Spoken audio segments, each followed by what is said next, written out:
Rakas mies, morjesta. Multa on jonkun verran kyselty, että kuinka mä trimmaan mun partaani kotona.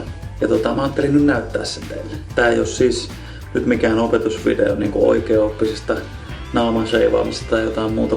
Sille osastolle on omat ammattilaisensa. Mutta mä näytän nyt, että mitä mä teen, jos en mä käy parturissa trimmauttaa sitä. Tähän kasvaa aina tämmöstä karvaa, mitä pitää ajella pois. Se on ihan ok ajaa partakoneella pois, mutta partakone ei vie kaikkea. Ja mä oonkin tottunut käyttämään tämän niin kuin siisti rajan saamiseen molemmille puolille niin savetteen. Sä tarvit tämmösen saveten ja sitten näitä teriä. Mä laitan nyt tuoreen terän, niin saadaan nyt mahdollisimman hyvä leikkaustulos sitten aikaiseksi. Mutta tämän verran kun leikkaa partaa, niin yksi terä kestää mun kokemusten mukaan ainakin semmosen 4 kertaa ennen kuin se rupeaa tylstyä. Näitä on 2 aina yhdessä tämmöisessä paketissa.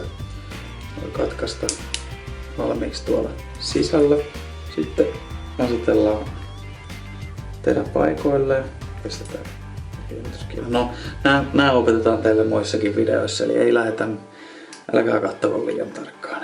Mut semmonen, mikä kannattaa opetella heti, niin oikein oppia niin ote siitä terästä, eli millä sä saat vedettyä noin poskes kunnolla siistiksi.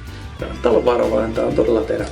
Pistetään se vielä hetkeksi syrjään, me tehdään nyt sitten se partakreemi. Se mitä me tarvitaan siihen on joko parana jo saippua tai sitten mulla on tämmöstä kriimiä. Tää on ihan kiva, vapautuu kivasti ja tekee pehmeäksi ihon ja on helppoa. Ja toinen asia mitä me tarvitaan niin on tämmönen suti. Mitä näitä on mäyrän persekarva, sute ja kaikkea muita, mikä maksaa tonnin, mutta näitäkin saa edullisemmin ja sitten ne hifistit on eri YouTube-kanavalla, että käykää kattoo ne neuvot sitten. Mutta tosiaan näitä.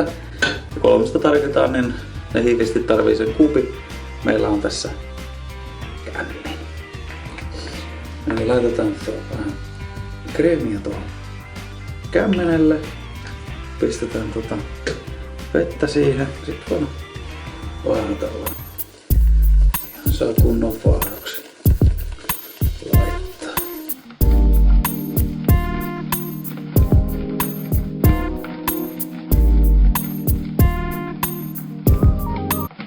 Eiköhän se meidän tarpeisiin on ihan hyvä. Tätä ei nyt tarvitse laittaa kauhean laajalle, kun on kysymys aika pienestä alueesta. Sitten ne sanoo, että puoli kerrallaan, mutta mä nyt laitan kaikki, koska pitää nyt pestä kädetkin tässä välissä. Käyttää hajoöljyjäkin ennen tätä vaahtoa, mutta kyllä me nyt mennään ihan vaan näin, mutta kyllä tapetaan jollain foorumilla, mutta haukutaan pystyyn, mutta no tällä. Sitten se savetta kouraa. Ruvetaan hakemaan sitä rajaa.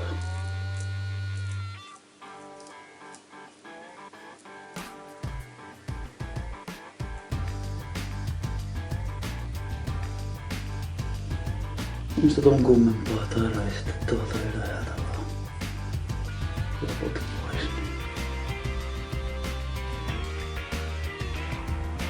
Noin.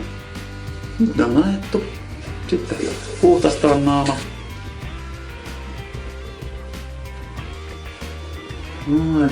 Sitten voidaan laittaa tämmönen aftershave. Se aina rauhoittaa vähän ihoa ja jeesaa sitä ihon toipumista. Eli tollain. Mä jossain vaiheessa ennen kuin mulla oli enemmän tätä partaa, niin täältä myös ajelin, mutta nykyään mä jätän sen suosiolla ammattilaisille ja mä teen sen ihan vaan koneella. Eli rajat kuntoon savetella, se on helppoa. Kokeilkaa.